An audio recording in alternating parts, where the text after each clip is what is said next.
حسبي ربي جل الله ما في قلبي غير الله نور محمد صلى الله لا إله إلا الله.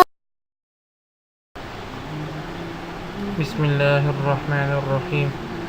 گناہ سے بچ جانے والوں کے واقعات. ایک طالب علم کا قصہ کتابوں میں لکھا ہے کہ وہ دہلی کے ایک مدرسے میں پڑھتا تھا، مگر کسی مسجد میں رات کے وقت قیام کرتا تھا.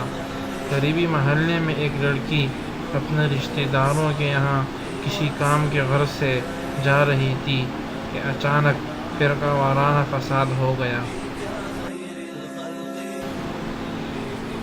لوگوں کا ہجوم اور کشف و خون کو دیکھ کر وہ لڑکی گھبرائی اور مسجد میں داخل ہو کر پناہ حاصل کی. عشاء کے بعد کا وقت تھا. طالب علم اس کو دیکھ کر گھبرایا اور اس سے معذرت کی کہ آپ کا یہاں ٹھہرنا مناسب نہیں ہے. لوگ دیکھیں گے تو میری ذلت ہوگی، مجھے مسجد سے بھی نکال دیں گے اور میرے تعلیم کا بھی نقصان ہوگا. لڑکی نے کہا کہ باہر جو ہنگامہ ہو رہا ہے وہ آپ سے مخفی نہیں.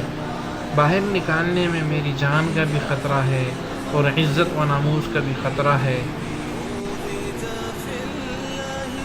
مسجد اللہ کا گھر ہے، مجھے یہاں امان نہ ملے تو کہاں ملے گی؟ طالب علم لاجواب ہو کر کہنے لگا کہ چلو ایک کونے میں بیٹھ جاؤ. کمرہ چونکہ چھوٹا تھا لہٰذا طالب علم دوسرے کونے میں بیٹھ کر مطالعے میں مشغول ہو گیا. مطالعے کے دوران بار بار اپنی انگلی چراغ کی بتی پر رکھ دیتا. ساری رات اسی طرح گزاری. لڑکی دوسرے کونے میں بیٹھی یہ سب ماجرا دیکھتی رہی.